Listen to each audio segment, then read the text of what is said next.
Welcome to Lecture 8 of Physics 506. I'm entitling this lecture Spherical Harmonics Done Right.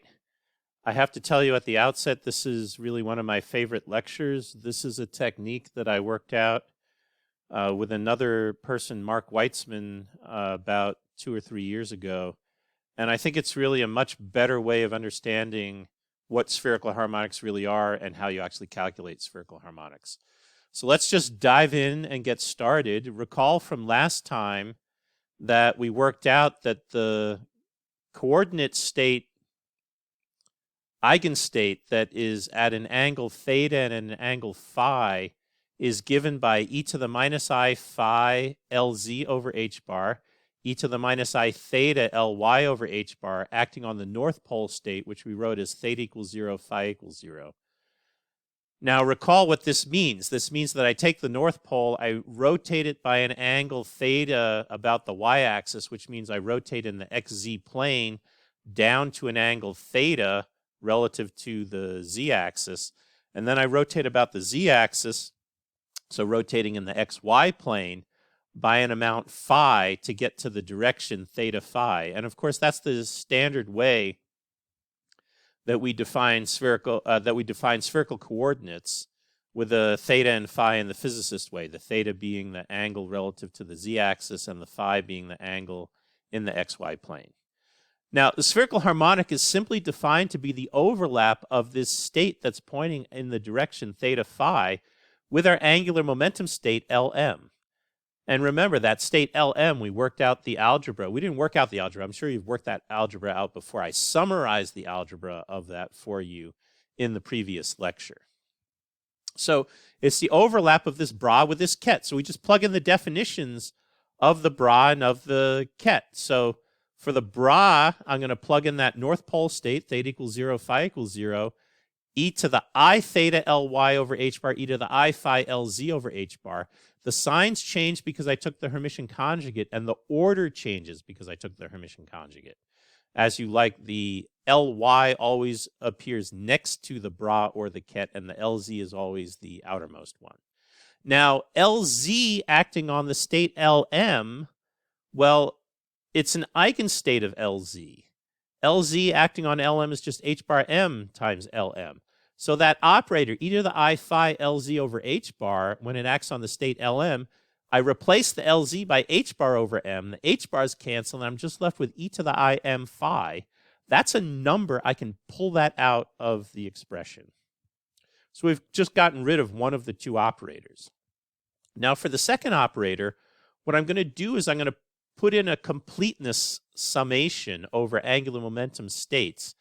Now, you might think that I need to sum over all possible angular momentum, but angular momentum states, when I have angular momentum operators acting on them, do not change big L. They might mix together states that have different m, but they don't mix together states that have different L. So I only need to put in the states that have the same value of L, and then I sum over the axial eigenvalue, which I'm going to call m prime because that's my dummy index that I'm summing over, and we just put in this ket-bra sandwich in the way that's shown there. We're going to plug that in. That's a multiplying by 1 trick. And what we're going to find is we get this expression now, YLM of theta phi is e to the I m phi. Remember, that's the number we pulled out. Sum over m prime, theta equals 0, phi equals 0. That's the north pole state overlapped with the state Lm prime. And then the state Lm prime, e to the I theta Ly over h bar, Lm. Okay, so we need to calculate that last matrix element. That first term, theta equals 0, phi equals 0, Lm prime, that's just a number. We're going to get back to that a little bit later in the lecture. All right, so that matrix element actually has a name. It's called the rotation matrix. It's denoted D parenthesis L subscript m prime m of theta is this overlap, Lm prime e to the I theta Ly over h bar, Lm. It's a rather advanced concept. If you like, it is a continuous matrix representation of the rotation group by 2L plus 1 by 2L plus 1 matrices. We already computed this for spin 1/2 when we worked out the Pauli matrices. So if you worked out this expectation value of e to the I sigma y over h bar between the L equals a half, M equals plus or minus a half, that would be a 2x2 matrix. That is something that we worked out or could work out in lecture 1, and that would be the rotation matrix for spin 1/2. Now, fortunately, we actually do not need the whole matrix. And let me carefully go through this argument, because this is a very important argument in the way in which we get these spherical harmonics. Let's take a look at the North Pole state. Now, I wrote the state down as theta equals 0, phi equals 0, but frankly, any value of phi is the same as phi equals 0, as I'm going to show you right here. If we look at e to the I phi Lz acting on theta equals 0, phi equals 0, that's still equal to theta equals 0, phi equals 0. Why? North Pole state is pointing up in the z direction, and e to the phi Lz over h bar, that rotates by an angle phi about the z direction. Well, the axis doesn't rotate. It doesn't do anything. It still is the North Pole state. It doesn't change the state. So because of that, because the North Pole state is invariant about rotations, about the z-axis, that means that my expression, the spherical harmonic, can be rewritten as e to the theta equals 0 phi with an e to the I phi Lz over h bar acting on the phi equals 0 state. They're all the same state. It's all the same. But if I let that e to the I phi Lz act to the right on the Lm, it pulls out an e to the I m phi. And that tells me that the spherical harmonic is equal to itself multiplied by e to the I m phi. What that tells me is that theta, when theta is equal to 0, okay? What that tells me is this number, theta equals 0, phi equals 0, Lm is equal to 0 unless m is equal to 0. If m is equal to 0, then that number, e to the I m phi, is just equal to 1, and I just get a tautology. I get theta equals 0, phi equals 0, overlapped with Lm is equal to theta equals 0, phi equals 0, overlapped with Lm. Okay? So what that tells me is that that matrix element is non-zero only when m is equal to 0. In any other case, it's equal to 0. Now, this is a very interesting result. This result tells us that we must have L an integer, not a half-odd integer. Because if L is a half-odd integer, I don't have the state m equals 0. If L is an integer, I, of course, do have the state m equals 0. Now, in angular momentum, when you often are taught angular momentum, you're often taught that m is an integer because the wave function must be periodic when phi goes to phi plus 2 pi. But that's actually not true. And I'll have more to say about that later. But here you actually have an explicit proof that the angular momentum, when we deal with regular angular momentum, not spin angular momentum, when we deal with regular angular momentum, this object must be an integer. L must be an integer because I have to have m equals 0.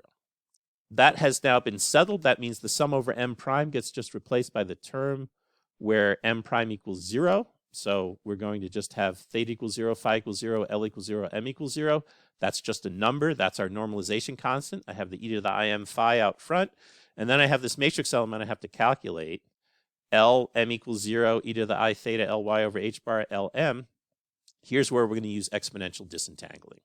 So exponential disentangling comes right in, and we can replace that e to the I theta Ly over h bar by e to the minus tan theta over 2 L minus over h bar, e to the log cos squared theta over 2 Lz over h bar, and e to the tan theta over 2 L plus over h bar acting on Lm.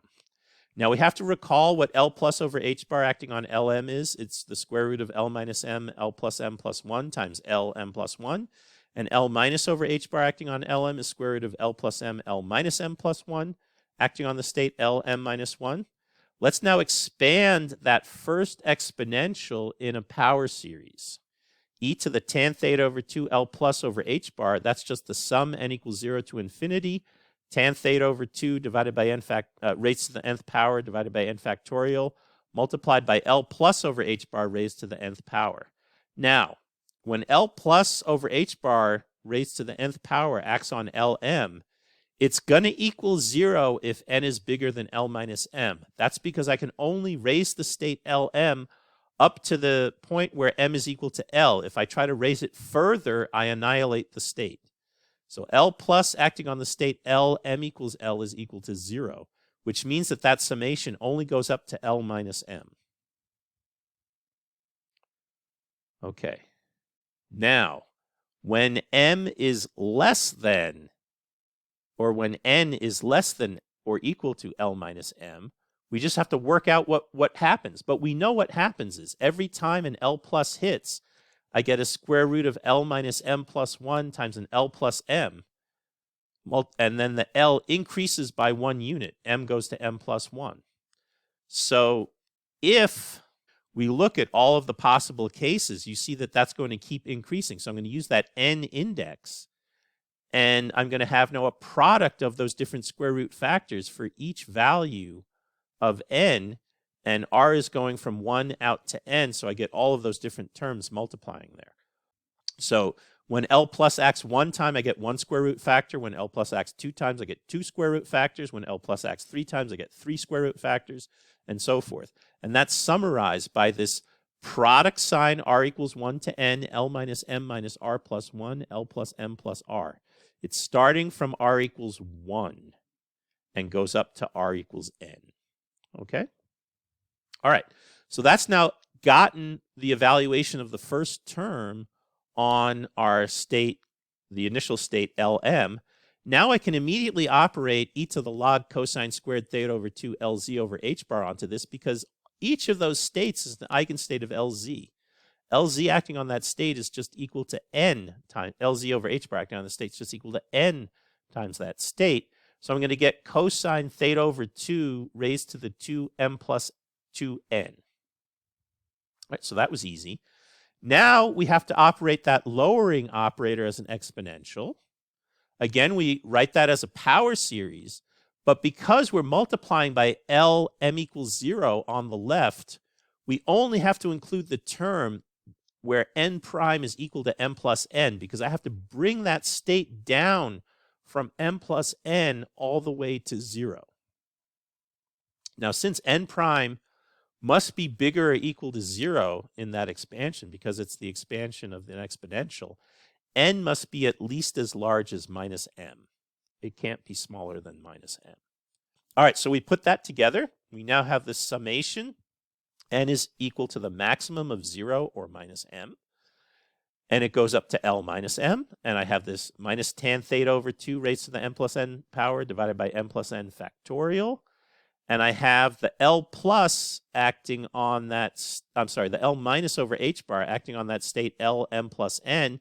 And it acts exactly m plus n times. And that's given by this last product term. Product s equals 1 to m plus n, L plus m plus n minus s plus 1 multiplied by L minus m minus n plus s. Okay, yes, I know that this looks kind of messy, but frankly, the derivation really has been quite simple and straightforward. We've just been using those operator identities for how the L plus and L minus act on the LM states. It's just that they act a number of times repeatedly, and then we have all these other constants that are coming out in front that are coming from the exponentials that we've been working with. Now, the overlap of L m equals 0 with L m equals 0 is equal to 1, and we use that in the derivation above because we got rid of that matrix element. Now, that's it. This is the spherical harmonic, or at least the contribution to the spherical harmonic that then gets multiplied by the e to the I m phi and the normalization constant. But this looks messy, so we need to simplify it a bit. And we can simplify it quite a lot. So let's first look at the angle factors. I have minus tan theta over 2 to the m plus n, tan theta over 2 to the n, and cosine theta over 2 to the 2m plus 2n. So we can write that in terms of the tangents are sines over cosines.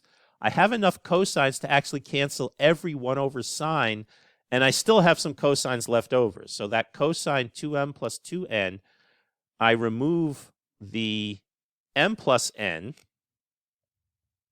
I'm sorry, remove m plus 2n, and I'm left with m cosine theta over 2's left over. And the signs, I get sine theta over 2 raised to the 2n plus m power, and have a minus 1 to the n plus n. Now, we're going to use our double angle formula. Sine theta over 2 cosine theta over 2 is equal to sine theta divided by 2. So I'm going to plug that in, and I'm still left with some number of sines. It's an even number, so I have sine squared to the theta over 2. But cosine theta is equal to 1 minus 2 sine squared theta over 2. So I can rewrite that as sine squared theta over 2 is 1 minus cosine theta divided by 2. And that's then going to be raised to the nth power. And so I'm going to have factors of minus 1/2 to the m plus n. And I get a sine theta to the m and a 1 minus cosine theta to the n. Now let's work on the constant terms. We have these two products, r equals 1 to n of the square root of those two terms, and s equals 1 to n plus n of the square root of those two terms. We can rewrite these in terms of factorials. So the first term, you can see when r is equal to n, that will equal L minus m minus n plus 1. And then when r is equal to 1, it's equal to L minus m. So that's all of the numbers from L minus m minus n plus 1 up to L minus m. Well, I can write that as L minus m factorial divided by L minus m minus n factorial. Similarly, the second term is going to go from L plus m plus n down to L plus m plus 1. I can write that as L plus m plus n factorial divided by L plus m factorial. And then for the third term, that one's going to be written as L plus m plus n factorial divided by L factorial. And then the last term is going to be L factorial divided by L minus m minus n factorial. Now you can see there's lots of cancellations that occur. The L factorials cancel. The L plus m plus n factorial, I have 2 of them. The L minus m minus n factorials, I have 2 of them, so I can pull those out of the square root. And I'm left with a square root of L minus m factorial over L plus m factorial. So that messy thing in terms of all those products ends up being something that's not so bad. It's just some factorials that I have to bring together. So now we have everything. We can put it all together and work out what the spherical harmonic is. So we're going to go back to that original formula, YLM of theta phi. I have the normalization constant, theta equals 0, phi equals 0, L comma 0. I have the e to the I m phi factor. I now have this summation n equals the maximum of 0 minus m up to L minus m of minus 1/2 m plus n, sine theta raised to the nth power, 1 minus cosine theta raised to the nth power. I have the numbers, L plus n factorial, L minus m minus n factorial, square root of L minus m factorial over L plus m factorial. And then I have the numbers coming from the exponentials, 1 over n factorial, 1 over n plus n factorial. Okay? There's a lot of terms I can pull out of the summation. Anything that doesn't depend on n, I can pull out of the factorial. So I'm going to have out in front my normalization constant, e to the I m phi, sine theta to the nth power, minus 1/2 to the nth power, square root of L minus m over L plus m, L minus m factorial over L plus m factorial.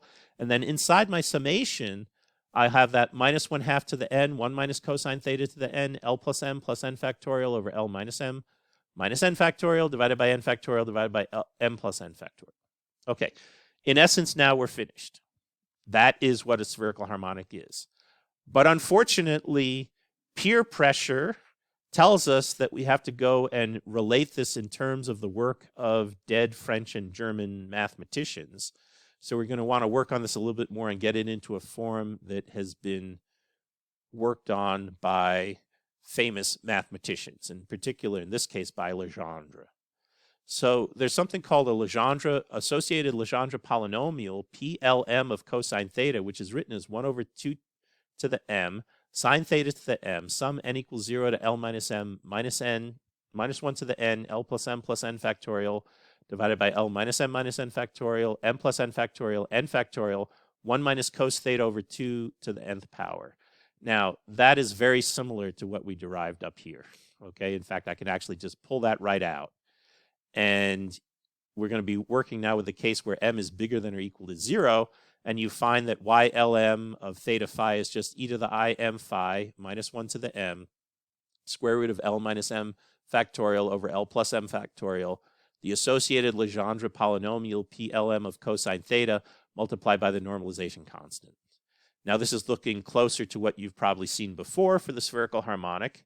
In my opinion, this is a much easier way of doing the derivation than doing it with differential equations. I always get lost with all the different changes of variables. As I had mentioned before, this is a classic French cooking exercise. Every step is rather simple, but there are many of them, and you have to keep them in track. So you just keep track of them. So you have to work carefully and cautiously, and you have to get this bookkeeping all right. So you have to just not panic and go through everything step by step. Okay, what about m less than 0? For m less than 0, we use the fact that yl minus absolute value of m of theta phi is minus 1 to the absolute value of m, yl absolute value of m of theta phi complex conjugate. So that's an identity that we use to get all the results for m less than 0. You also could compute it directly, and if you want to look at how you compute it directly and how you relate these things, you can take a look at the reading that is in the syllabus where we work out those details as well. There's one last thing we need to get. We need to get this number, theta equals 0, phi equals 0, L, m equals 0. That comes from the normalization. And we can do that most easily by working with m equals L. So we're going to calculate what YLL is. For that, we need PLL, but that's relatively simple. There's no summation. There's only one term. It's 1 over 2 to the L sine theta to the L. 2L quantity factorial divided by L factorial. So YLL is equal to this normalization constant, e to the IL phi minus 1/2 to the L sine theta to the L square root of 2L factorial over L factorial. We're going to take the modulus of that squared and integrate it to get the normalization. The normalization has an integral over phi. That integral over phi is from 0 to 2 pi. It's going to give me 2 pi. I have an integral from 0 to pi d theta sine theta. So that's going to give me an extra factor of sine theta. So I'm going to have a sine theta to the 2L plus 1. And then I have to work out all the numbers. I get a 1 over 4 to the L, a 2L factorial divided by L factorial squared times my normalization constant modulus squared. So I can do the d phi integration. That gives me a 2 pi. I can pull out the rest of the constants. I still have to do this integral 0 to pi d theta sine theta to the 2L plus 1. This is the time where we go and we look up what an integral is. Okay. I used Wolfram alpha and found that that's equal to square root of pi gamma of L plus 1 over gamma of L plus 3/2. You can work out what that is. Gamma of L plus 1 is L factorial. Gamma of L plus 3/2 is L plus 1/2 times L minus 1/2 times L minus 3/2 all the way down to gamma of 1/2. But gamma of 1/2 is just equal to square root of pi. So those square root of pi's are going to cancel. And if I remove a factor of 1/2 from each term in the denominator, I'll get a 1 over 2 to the L plus 1, and I'll get 2L plus 1 factorial factorial. That double factorial sign says skip every integer. So it's just a product of all the odd integers from 2L plus 1 down to 1. You can then combine factors of 2L plus 1, take a 2L plus 1, multiply it by an L factorial. I can then write the denominator as 2L plus 1 factorial if I multiply the numerator by a 2 to the L factorial, because that removes all of the even integers from 2L plus 1 factorial. So that's an identity with regards to the 2L plus 1 double factorial. And now we collect the terms. We get 2L plus 1 L factorial squared over 2L plus 1. That's equal to the square of our constant with a 4 pi and these other constants that I have to take into account. So when all the dust settles, we find 1 is equal to the modulus of that constant squared times 4 pi over 2L plus 1. We just multiply to isolate out the numerical constant, take the square root, and by convention, we're going to take this to be a real number. So you could multiply this by an arbitrary complex phase. We're not going to do that. We're going to keep it as a constant number. So that gets our normalization constant. We put that all together, and here are our spherical harmonics. YLM of theta phi is square root of 2L plus 1 times L minus m factorial divided by 4 pi times L plus m factorial minus 1 to the m PLM of cosine theta e to the im phi when m is greater than or equal to 0. And then when m is less than 0, we use this reflection identity, YL comma minus absolute value of m theta phi is e to the is minus 1 to the absolute value of m, yl absolute value of m star of theta phi. Okay?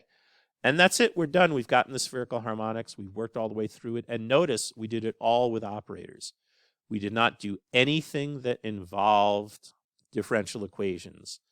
And I believe this gives you a much better sense of what the spherical harmonic really is, because it's the overlap of that North Pole state rotated in the direction theta phi with the angular momentum state Lm. I don't know about you, but personally I find this a much more physical and a much more easy to remember and easy to work through way of getting all of the spherical harmonics. When it's done the old-fashioned way using differential equations, I find at some point I just get lost and have to say, yeah, I just believe what you have to say. And remember, we didn't do anything complicated with the Legendre polynomials. We just used the definition of the Legendre polynomials to re-express the result that we had already gotten in terms of results of dead French and German mathematicians, as is the custom. Okay, that is it. We are done with lecture 8.